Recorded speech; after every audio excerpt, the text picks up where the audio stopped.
Olá, boa noite.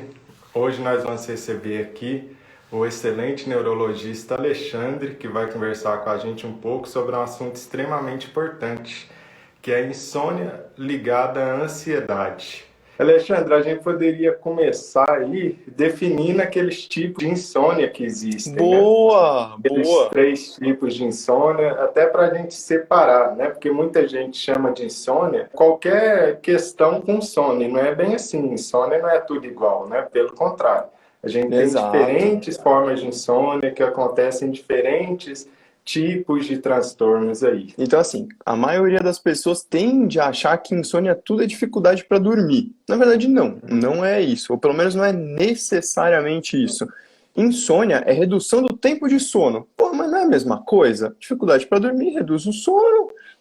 Parece tudo igual, não parece? Só que não é. A gente tem pelo menos três tipos de insônia, que todo mundo conhece, que é a dificuldade para pegar no sono. É aquela que você rola na cama a noite inteira, não dorme, vira de um lado, vira para o outro. A gente chama essa daí de insônia de indução, porque você não consegue induzir o seu sono. Pessoal muito criativo, né? Já que a insônia é no início, Sempre. vamos dar o nome de insônia Ah, inicial. e aí tem o segundo tipo, que a gente chama de insônia de manutenção, que é o que o pessoal chama em casa de sono leve, que é aquela pessoa que passa a noite inteira acordando. Até deita, dorme, só que toda vez ela fica acordando ao longo da noite. Acorda uma, duas, três, quatro. E a gente tem um terceiro tipo de insônia, que esse aqui é o que quase ninguém conhece, que é uma insônia que não parece que é insônia, porque os pacientes, eles acordam um pouco antes, ou bem antes até, do horário que eles deveriam, que é o chamado despertar precoce. A pessoa acorda, tipo, às 6 da manhã, super, super, super desperta, ativado, o cérebro a mil. Só que às vezes ela resolve falar assim, não, é muito cedo, né? Dá aquela dormidinha. Aí ela puxa mais uma horinha de sono. Só que a hora que ela acorda acabada. Ao invés de acordar com o mesmo pique que ela tava, ou normal, ela acorda acabada. Agora, se você resolve também não dormir, não adianta muito, porque aí você vai ficar acabado ao longo do dia. Então, de É. um jeito ou de outro, a coisa dá errada. Porque você começa a encurtar. Em uma delas você demora para dormir e encurta o seu sono. Na outra você fica picando, encurta. E na outra você acorda mais cedo. Tudo se resume em encurtar o tempo de sono. Faria uma diferença aí, que é importante a gente diferenciar a insônia daquela redução da necessidade de sono que acontece no Sim. transtorno bipolar, porque muitas vezes as pessoas Isso. confundem. O que é essa redução da necessidade de sono no transtorno bipolar? A pessoa dorme menos, porém ela continua acelerada, agitada. Então ela vai dormir 4 horas e ela não vai ficar ali morta, cansada, lentificada. Não é isso que vai acontecer. Ela vai ficar acelerada, agitada, o pensamento pulando de uma ação para outra, ou vai ficar eufórico, ou vai ficar irritado. Isso é importante diferenciar, porque senão muita gente vira e vai falar no consultório, eu estou com insônia. Quando você vai ver, não é isso. É uma pessoa com transtorno bipolar que está com a redução da necessidade do sono e está simplesmente ali dormindo pouco ou quase nada, né? Em geral, menos do que 4 horas por noite e continua acelerado. Diferenciar esses tipos de insônia, porque já começa dando uma pista para a gente, né? Do que pode estar por trás de cada tipo de insônia. Todo mundo acha que insônia é um problema que acontece de noite. Na verdade, insônia não é um problema noturno. Insônia é um problema das 24 horas. A consequência da insônia vem durante a manhã. Então, a dificuldade para dormir ou o sono picado, ele é a gota d'água só. O problema aconteceu durante todo o dia e vai acontecer no dia seguinte também. Então, se você acha que insônia é um problema do sono, daquelas horas de sono ou da falta dele, provavelmente você nunca vai resolver o seu problema, porque você já está começando errado, lá atrás, no conceito. Porque muitas pessoas, às vezes, chegam no consultório e falam assim, tô demorando meia hora para dormir, para pegar no sono. Mas meia hora é normal. Então é importante a gente definir o que é normal. Demorar meia hora, 40 minutos, está tudo certo. Isso é o normal e esperado. Mas uma coisa que as pessoas acham que é vantagem, não é o quê? É aquela pessoa que fala, onde eu encosto eu deito, eu sou bom demais para dormir. Não, não é isso. Por quê? Porque se você deita aí, agora, se você deita num lugar escuro aí, no meio do dia, e você dorme, isso só quer dizer que seu cérebro está faminto por sono. Isso é um sinal de privação de sono, na verdade. Então, escorar e dormir não é vantagem, não é porque você é bom para dormir. Pelo contrário, você está privado de sono. Você é tão ruim de dormir que você não está dormindo no horário certo. Seu cérebro está falando, você não deu conta à noite, estou tentando resolver durante o dia. Então, esses são alguns sinais. Como que eu sei que a pessoa está privada de sono? É essa sonolência diurna ou simplesmente cair no sono rápido demais durante o dia, em qualquer oportunidade. E algumas outras até repercussões que a gente tem, que hoje em dia, por exemplo, os pacientes geralmente vêm para mim com umas queixas que eles não esperam que a culpa seja da insônia e muitas vezes é, como por exemplo, piora do desempenho do trabalho, não consigo me concentrar para estudar, eu sento para estudar e perco completamente o foco, pequenas alterações de humor que vão crescendo ao longo do tempo e podem virar um transtorno complexo, não fácil de resolver. Já que o nosso tema aqui é ansiedade, eu posso ter uma insônia que começa a aumentar os sintomas ansiosos, como eu posso ter uma ansiedade que está jogando uma insônia. E aí eu acho que vale até a pena a gente quebrar mais um mito, que é aquela pessoa que viu em algum lugar documentado que não sei quem dormia 4 horas por noite, eu sou dormidor curto. E realmente existem pessoas que dormem só 4 horas por noite e estão bem. Mas isso tem estudos novos agora mostrando que é uma alteração genética raríssima. Então, se você acha que você é essa pessoa, você não é essa pessoa. Não. A chance de que você seja essa pessoa é muito pequena, né? Se você acha que você é essa pessoa, joga na Mega Sena, porque você vai ganhar também. Porque isso pode existir, mas é algo extremamente raro. Extremamente raro. E muitas pessoas encurtam o sono falando, eu acostumei a dormir assim. Mas, na verdade, são prejuízos que são silenciosos e a longo prazo, né? Por exemplo, alteração de pressão arterial. Tem gente que não melhora de pressão arterial porque está privado de sono. E essa é uma das consequências, né? Isso entra não só na insônia, como em outras doenças, como a apneia do sono. Isso é legal falar porque a gente tem essa ideia muito de doenças crônicas, né? Que elas não têm uma causa. Não é assim. Você tem que investigar todas as causas.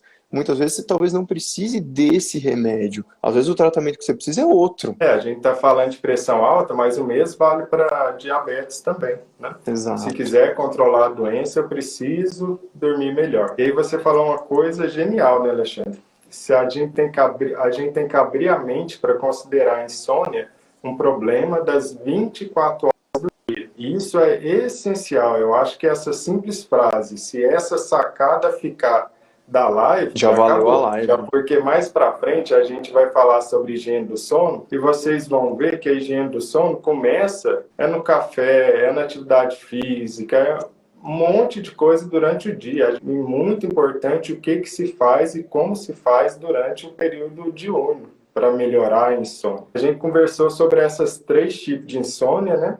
A inicial, aquela que está ali no meio e aquela que está no final. Conversamos também da redução da necessidade do sono no transtorno bipolar, que é algo bem específico. Porque se a pessoa não está pegando no sono, se é um problema de start, né? É o que a gente chama da insônia de indução, significa o quê? Que o cérebro dela não está conseguindo produzir o sono. Se o cérebro dela não está conseguindo produzir o sono, o problema tem que ser algo que afete essa produção de sono. E aí tem 2 mecanismos que são fundamentais. É a melatonina. Porque a melatonina funciona não para tratar insônia. A melatonina ela serve para regular o início do horário de sono. Todo mundo tem um relógio biológico. Eu tenho o meu, o Renato tem o dele. Meu cérebro começa a liberar doses de melatonina. Se eu vou dormir por volta da meia-noite, ele começa a liberar um pouco mais por volta das 10 da noite. Só que o que acontece? A galera pega esse celular aqui, tudo que tem luz. Porque hoje em dia ninguém mais pega papel. É o tablet, é o celular, é a TV, é o que você quiser. E essa luz, que é uma luz derivada do branco, ela tem muito azul. E a luz azul, ela impede a liberação de melatonina. Então, se você impede a liberação de melatonina, você vai empurrando o seu sono lá para frente. E o segundo mecanismo que a gente tem que lembrar aqui é o que a gente chama do hiperdespertar. Se você começa a criar estímulo para o seu cérebro próximo do sono, o seu cérebro ele entende que esse é o momento dele ficar ativo. E você não consegue fazer o seu cérebro criar uma sincronização. Se o seu cérebro não sincroniza, ele não começa a entrar nas fases do sono. É. E aí a gente tem 3 ou 4 questões importantes que vale a pena frisar. Primeiro, um inimigo do sono, telas então, porque elas inibem a liberação da melatonina. Então, primeira coisa de higiene do sono, as telas. Existe um botãozinho aí no celular para reduzir a luz azul. Isso todo celular hoje em dia tem na configuração. Então fica a dica de lá ligar esse botão. Não é o suficiente, mas já é alguma coisa. Mas outra questão que o Alexandre citou e é importante, a questão da alimentação. A alimentação noturna ela tem que ser leve, não pode ser Isso. alimentação pesada. Uma terceira questão que você citou são atividades que excitam o cérebro à noite. Isso vale também para exercício físico, não para todo mundo. Tem pessoas que fazem exercício físico e ficam mais cansados, mas tem outras pessoas que fazem exercícios físicos e libera adrenalina, fica todo empolgado. Então, para essas pessoas, separar o máximo 2, 3 horas antes do horário de dormir. A não ser que E seja que um é, horário que você tem para exercitar, e é melhor exercitar. Qualquer coisa. ainda mais dependendo da indicação do exercício, né? Aí nem Exatamente. se discute. O legal do exercício físico é que se você fizer ele mais ou menos 4, 6 horas antes de você dormir, você não vai ter essa hiperatividade, porque ela já vai ter passado, né? Então, seu cérebro vai ter como entrar no processo de sono e você conseguiu acumular o cansaço. Mas uma regra geral boa é você fazer 4 a 6 horas antes de dormir. Isso ajuda muito Exatamente. para o seu cérebro entender que ali na frente, ó, tá cansado, hora de recuperar as baterias. Aí eu já cansei de ver pacientes que usavam medicação para dormir, começar exercício físico e falar, nossa, acabou minha insônia, sumiu, melhorou. Exercício físico durante o dia melhora muito a insônia. Né? Quantas horas que é normal para um adulto dormir? Em geral, Sim. adulto é 7 a 9 horas, que varia com a idade também, né, Alexandre? A tendência é que, com o passar do tempo, a gente vai precisando um pouco menos do nosso período de sono, então ele vai dando uma encurtada. Tem outras coisas também que vão acontecendo, o nosso ciclo de sono ele vai mudando também. Então é uma coisa que a gente vai acompanhando e com o envelhecimento, a redução do ciclo de sono também pode mudar o seu padrão de atividade, que é o seu ritmo interno, o seu relógio biológico. E esse relógio é fortíssimo, viu? Tem estudos super interessantes. Muitas pessoas não entendem isso, mas por conta dessa questão da melatonina, a gente realmente tem um cronômetro interno. Mesmo se a gente não pode ver a luz de fora por dias, a gente ainda consegue identificar. As reações fisiológicas internas continuam seguindo. É por isso que se uma pessoa viaja lá para o Japão, ela tem um jet lag, porque o relógio dela está aqui, interno, corporal, está aqui no fuso E horário ela do tá Brasil lá. e de repente desregula tudo. Vai para um lugar que tem fuso horário 12 horas de diferença. Esse é um caso da melatonina, mas não para ela induzir o teu sono, mas para o seu cérebro entender qual que é o horário novo de atividade. Não é para te sedar com nada. Mas a melatonina Te... nem tem indicação de insônia. Ou é jet lag, igual você está falando, ou aquelas pessoas que trabalham em turno, né? Que é as pessoas que fazem um trabalho de plantão noturno e aí desregula o sono e elas podem tomar, né? Mas para insônia não é. Né? A questão de dar pistas para o cérebro quase que resume a higiene do sono, né? Porque um primeiro ponto fundamental da higiene do sono, e por isso a gente está falando desse relógio biológico, é tem que deitar no mesmo horário. Tem que ser algo que é sagrado, que se você quer melhorar da insônia, seu horário de deitar tem que ser regular. E seu horário de acordar precisa ser regular, mesmo no final de semana. Não tem isso de, Isso é importante. vou dormir 2 horas a mais no final de semana. Não, o horário tem que ser regular. E por que precisa ser regular? Porque o nosso relógio interno de melatonina, ele se acostuma com qualquer ritmo. A gente tem que usar isso a nosso favor. Deita sempre no mesmo horário, acorda sempre no mesmo horário, que vai se acostumar. O nosso relógio interno começa a se acostumar. Outra pista é, começou a anoitecer, está perto do meu horário de dormir, 1 hora, 1 hora e meia antes do meu horário de dormir, eu tenho que já ir dando dica para o meu cérebro. Desliga as luzes, reduz a luz, faz alguma atividade relaxante, nada de uma atividade muito empolgante, tem que ser atividades relaxantes. Tudo isso vai acostumando o cérebro. Importantíssimo, né? Falando de outra questão de higiene do sono. A cama é só atividade sexual e dormir. Não existe isso de ler na cama, televisão no quarto, não existe. O Televisão não celular existe no é para quarto. arremessar para fora do quarto. Já brinca de Longe, beisebol, longe. taca ele mais longe que você conseguir. Por quê? Porque muita gente fica rolando na cama, enrola na cama. O cérebro aprende que na cama eu posso ficar acordado. Ou na cama eu posso ler, na cama eu posso mexer no meu computador. E a gente tem que deixar uma pista clara para ele. Quando eu deito na cama é para dormir, não é para fazer outras coisas. Também pode condicionar seu cérebro a dormir. Você vai fazer isso aonde? No sofá da sala? Não, você vai fazer isso no seu quarto, na sua cama. Então você tem que ter um hábito bom para o seu cérebro entender. Aqui agora é o meu lugar de dormir. Se você ficar rolando lá meia hora, 40 minutos, não pegou no sono, precisa levantar da cama e fazer uma atividade relaxante. Também não vale jogar videogame violento, não é isso. Você vai levantar da cama, fazer uma atividade relaxante e depois voltar a deitar para tentar dormir novamente. Não é para ficar 4 horas deitado na cama rolando, porque isso aí atrapalha esse condicionamento que a gente quer. Então, isso que a gente tenta fazer na higiene do sono, condicionar o cérebro. A gente sabe que yoga pode ajudar. Acho que é o único exercício que você pode fazer nesse período próximo do sono é o yoga. E aí a gente tem que falar de outras duas coisas, principalmente que a pessoa com insônia, que costuma utilizar muito achando que vai ajudar a dormir, que é usar o álcool, que é algo muito comum. A pessoa tem uma insônia, esse tipo de indução, que é a insônia inicial, tem dificuldade de pegar no sono, e começa a beber para deitar e dormir. Porque não adianta você simplesmente capotar no sono. A gente começou essa discussão falando o quê? O sono ele é um processo ativo. Não é desligar uma chavinha. Não adianta jogar o álcool lá para o seu cérebro abaixar. Porque ele não vai ter um sono de verdade. Ele vai simplesmente ficar meio desligado. Agora, a gente tem no sono duas grandes fases, né? Que a gente chama uma que é o sono REM e uma que é o sono não REM. O sono não REM, para vocês terem ideia, ele sozinho é dividido em mais 3. Então, olha só, tem 4 fases, se a gente for separar tudo. Você acha que o álcool consegue imitar essas 4 fases? Querer muito para uma caixa de cerveja. Como se o álcool conseguisse imitar isso. Você vai, pelo contrário, a qualidade do seu sono vai ficar ruim, você vai simplesmente se dar uma sedada ali com álcool, igual qualquer pessoa numa balada faz. Não vai ter as suas fases do sono que você deveria ter. Você vai estar simplesmente de olho fechado, você não vai estar dormindo. É diferente.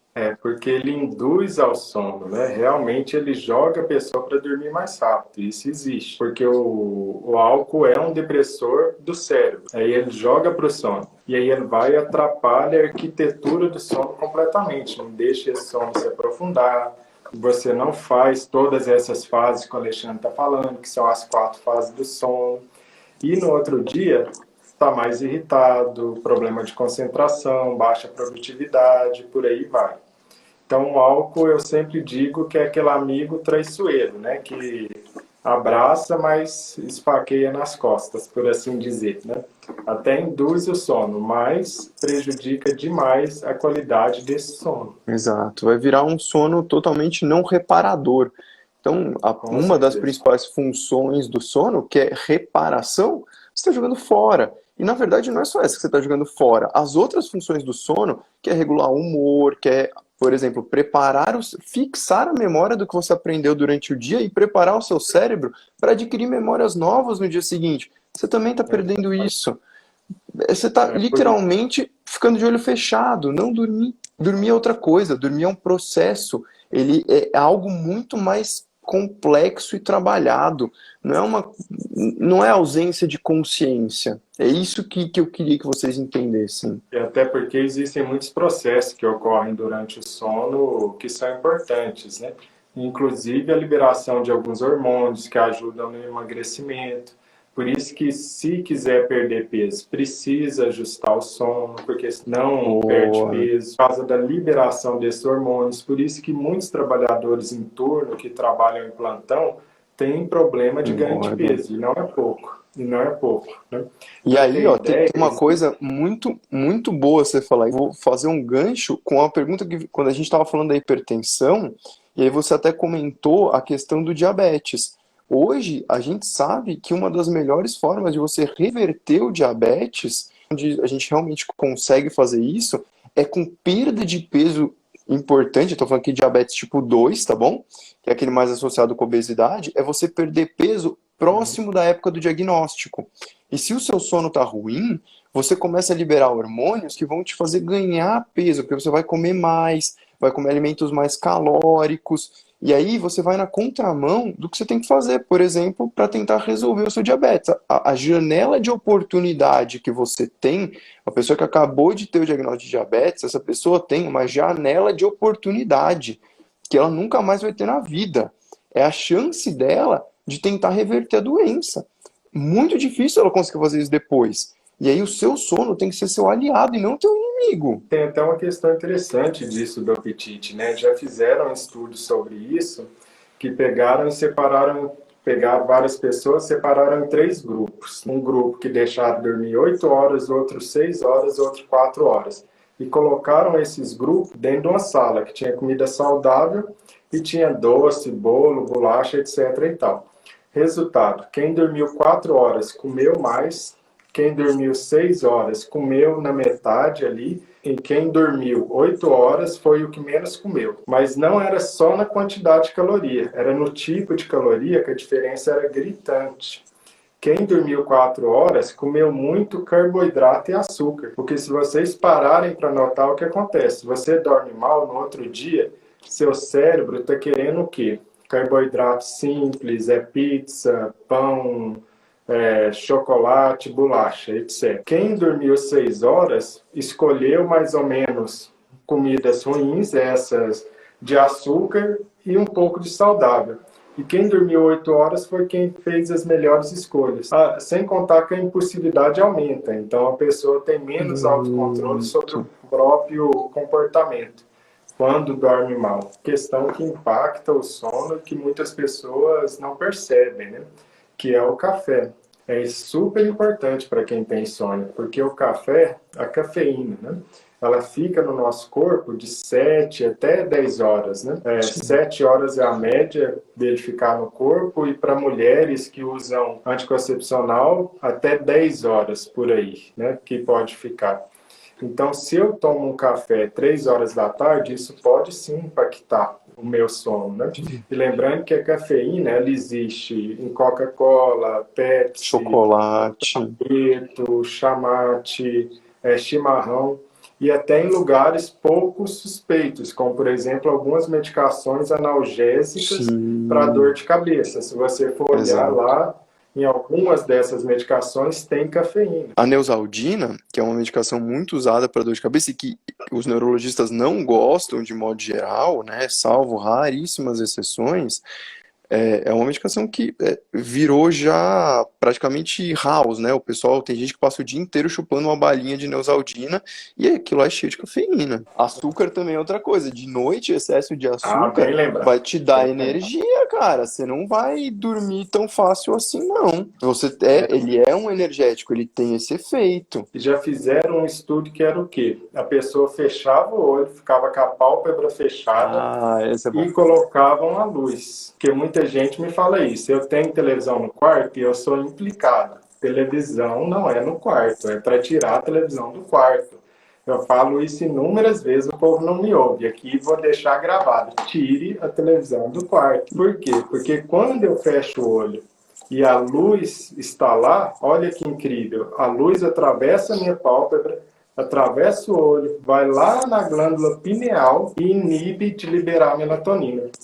Por incrível que pareça. Não, a coisa é tão doida que tem alguns tipos de cegueira, que mesmo assim, mesmo a pessoa cega, a luz ainda consegue ter esse efeito de regular o ciclo. Então, mesmo pessoas cegas conseguem ter esse efeito. Não são todos os tipos de pessoas que perderam a visão que vão ter isso. Mas existem alguns tipos que mesmo no indivíduo cego, isso ainda acontece. E aí existe até um exame que a gente usa que chama actigrafia, que é um reloginho que você põe, e esse reloginho, dentre outras coisas, capta a quantidade de luz que está indo para ele. Como se fosse aquelas... Lembra aquelas bateriazinhas solares? É tipo isso. Ele vai pegar essa quantidade de luz e aí a gente vai falar, ó, aqui, ó, isso aqui é a TV que está indo. Porque se está pegando no seu relógio que está embaixo da coberta da cama, você acha que não atravessa a sua pálpebra? A gente falou que você não deve comer muito, em grande quantidade, antes de dormir, porque isso vai atrapalhar seu sono. Mas ficar com fome também não rola. Também Por não que dá. que não é bom? Porque quando eu estou com fome, o que que o meu organismo faz? Ele libera adrenalina, e isso desde lá de trás, milhões de anos atrás, já acontecia isso. Por quê? Porque agora eu preciso de energia, eu preciso estar alerta para caçar minha Buscar comida. comida. Exato. O nosso corpo é o mesmo, de milhões de anos atrás, então ele é adaptado para isso. Eu estou com fome, a adrenalina sobe, porque agora eu tenho que estar preparado para sair no meio da floresta e achar alguma coisa para eu comer. Ele não vai me deixar com sono quando eu estou com fome, ele vai me deixar alerta para eu conseguir comida. Isso é importante para o corpo. Então, estar com fome também não funciona. Precisa ser refeições leves, isso que é importante. Uma dica que pode ajudar é vocês preferirem alimentos que tenham uma digestão um pouquinho mais lenta. Não é alimento pesado, não. É alimento que tem uma digestão um pouquinho mais lenta, porque tem gente que realmente janta cedo e por questões pessoais, tudo, não se sente bem comendo muito tarde, ou às vezes tem refluxo e por isso não pode dormir muito tarde, não pode comer muito tarde, muito próximo do horário de dormir, tudo, e o próprio refluxo também atrapalha o sono. Então, às vezes, você pode usar um alimento que tem uma digestão um pouquinho mais lenta, porque você não vai ter o refluxo se esse alimento já estiver no seu intestino.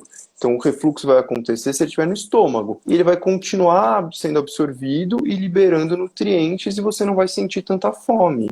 E aí isso ajuda muito no seu sono. Só isso sozinho não vai fazer ninguém dormir, isso não acontece. Porém, eu vou acumulando essas dicas e com regularidade, com consistência, com constância, o que vai acontecer? Meu cérebro vai aprender, eu vou condicionar o meu cérebro a dormir. Ele já vai por conta própria depois. Por que a gente está falando isso? Porque em qualquer guideline internacional, insônia é tratado com higiene do sono, que são todos esses passos que eu estou falando aqui. Essa é a primeira linha do tratamento. Para insônia aguda, o que é insônia aguda? Menos de 3 meses. É menos de 3 meses, não é remédio. É fazer todas essas coisas que a gente está falando.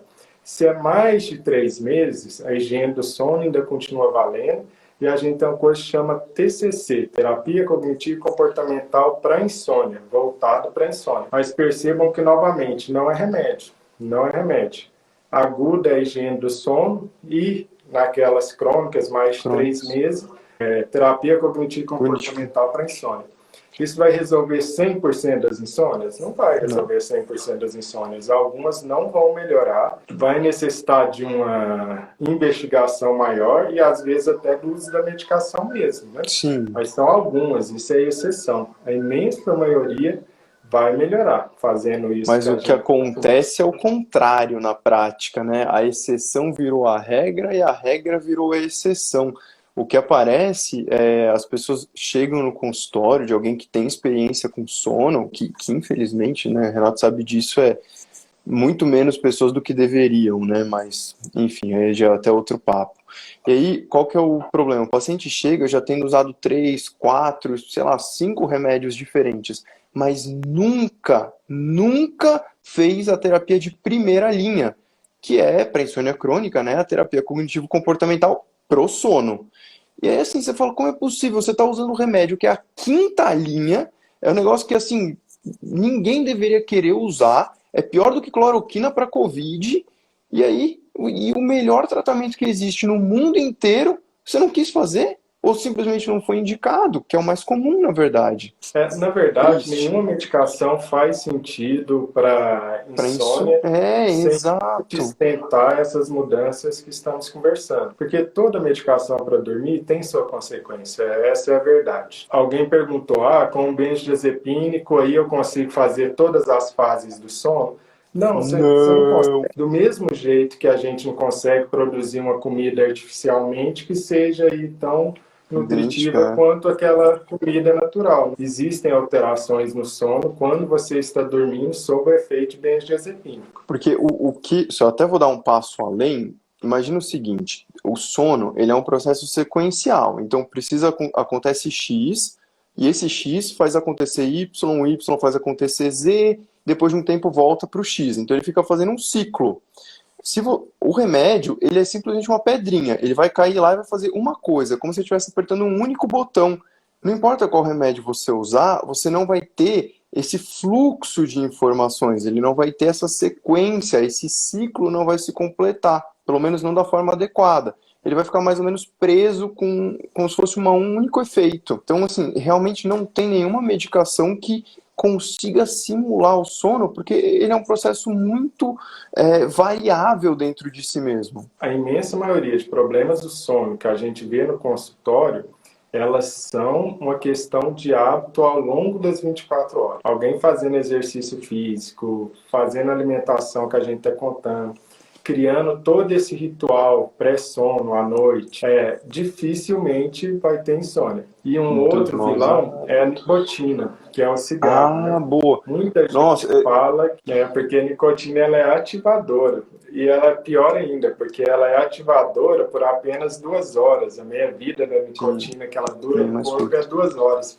Então a pessoa precisa ficar repondo aquela nicotina. E ela não acalma ninguém, igual muitas pessoas pensam, né? O que acontece é que por ser uma meia-vida muito curta de 2 horas, a pessoa começa a ter sintoma de abstinência e ela começa a fumar. Aí abaixa o sintoma de abstinência, ela fala, olha, tô mais calma. Aí começa 2 horas depois a ter abstinência, e ela fuma, e ela, eu tô mais calma. Mas na verdade não, é o próprio cigarro que está causando aquela ansiedade. Tem uma que eu gosto bastante. É um tipo bem específico de ansiedade, que é a ansiedade noturna, que é Ah, é diferente verdade. daquela ansiedade durante o dia. Ela é uma espécie aqui, para vocês entenderem, como se fosse o medo de que você não vai conseguir dormir, e aí você fica imaginando que por eu não conseguir dormir, sei lá, você se programou para dormir às 8 da noite. Aí vai chegando 6, 7, você não sente sono, você começa a ficar com medo, você pensa, não vou dormir, amanhã meu dia vai ser horrível, se meu dia for horrível eu vou ter problema no trabalho, meu chefe já me ameaçou, e aí você começa a entrar nesse ciclo, seu cérebro fica super ativado e realmente você não vai conseguir dormir. Porque entra no que a gente falou lá atrás, da ativação cerebral, que também é um fator que te deixa acordado. E aí como que a gente faz para isso?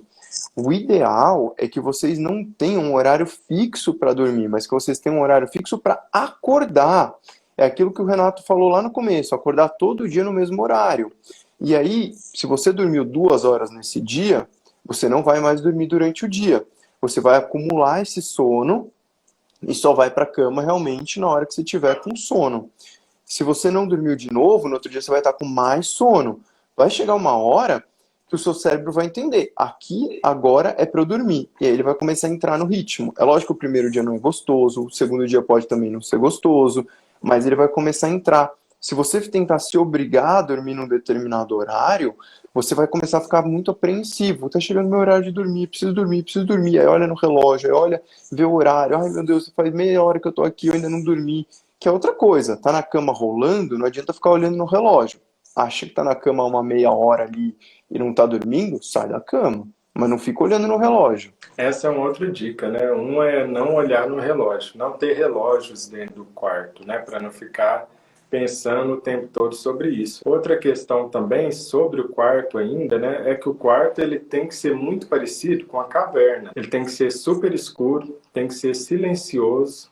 Ah, mas eu tenho medo do escuro. Não, é para desligar a luz, né?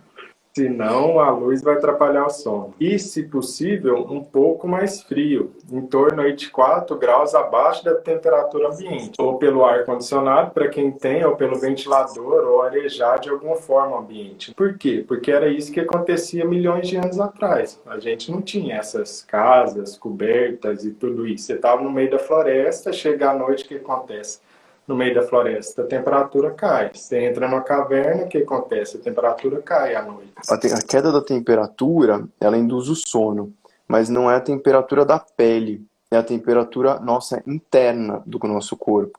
Então, em alguns casos, né, esse é inclusive um dos motivos de por que o exercício te desperta, porque a sua temperatura interna começa a subir mais, sua temperatura corporal sobe, fica difícil dormir, ou porque no verão às vezes é muito difícil dormir, o ar-condicionado é super bom.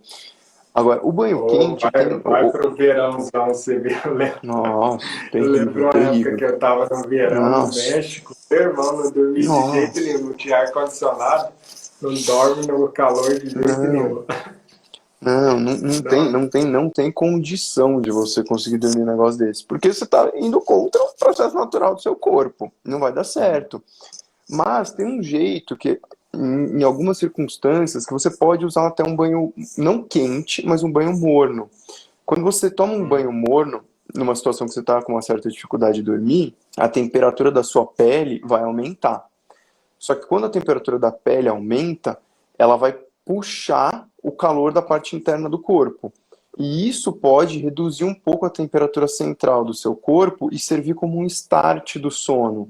Nessa passagem de temperatura, pode ter uma queda da temperatura central e aí você consegue dar o gatilho no seu sono.